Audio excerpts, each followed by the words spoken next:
Hi friends, welcome back to Harshita food blogs.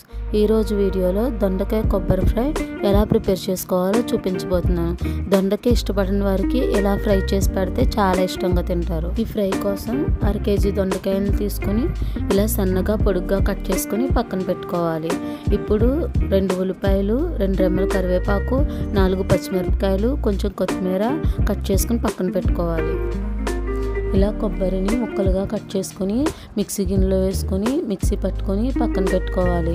ఇలా మనకు కావాల్సినవన్నీ రెడీ చేసుకొని స్టవ్ మీద ఒక గిన్నె పెట్టుకొని 2 టేబుల్ స్పూన్ల ఆయిల్ వేసుకొని 1/2 స్పూన్ ఆవాలు, 1 స్పూన్ జీలకర్ర, 2 స్పూన్లు పచ్చిశనగపప్పు వేసుకొని 1 స్పూన్ మినపప్పు వేసుకొని బాగా వేగించుకోవాలి. ఇప్పుడు కట్ చేసి పెట్టుకొని ఎండుమిరపకాయలు, 2 రెమ్మల కరివేపాకు వేసుకొని బాగా వేగించుకోవాలి. ఇలా వేగిన తర్వాత కట్ చేసి పెట్టుకున్న పచ్చిమిరపకాయ ముక్కలు, కట్ చేసి పెట్టుకున్న ఉల్లిపాయ ముక్కలు వేసుకొని బాగా వేగించుకోవాలి. ఇలా వేగుతున్నప్పుడు మూత పెట్టి 3 నిమిషాల పాటు ఉల్లిపాయని మగ్గనివ్వాలి. ఇలా మగ్గిన తర్వాత ముందుగా కట్ చేసి పెట్టుకున్న దొండకాయ ముక్కలు వేసుకొని బాగా కలుపుకొని మూత పెట్టి మీడియం ఫ్లేమ్లో దొండకాయని మగ్గనివ్వాలి.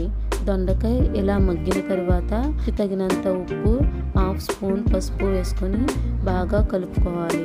ఇలా కలుపుకున్న తర్వాత మూత పెట్టి దొండకాయని బాగా మగ్గనివ్వాలి. ఇలా మధ్యన కలుపుకుంటూ మూత పెట్టుకొని బాగా మగ్గనివ్వాలి. దొండకాయ ముక్కలు ఇలా బాగా మగ్గిన తర్వాత మనం ముందుగా మిక్సీ పెట్టుకున్న కొబ్బరి తురుము వేసుకొని బాగా కలిసే విధంగా కలుపుకొని ఇలా కలుపుకున్న తర్వాత మూత పెట్టి ఒక 5 నిమిషాల పాటు లో ఫ్లేమ్లో మగ్గనివ్వాలి. ఇలా మగ్గిన తర్వాత కొత్తిమీరతో గార్నిష్ చేసుకొని ఒక బౌల్లోకి సర్వ్ చేసుకుంటే వేడి వేడి దొండకాయ ఫ్రై రెడీ అయింది.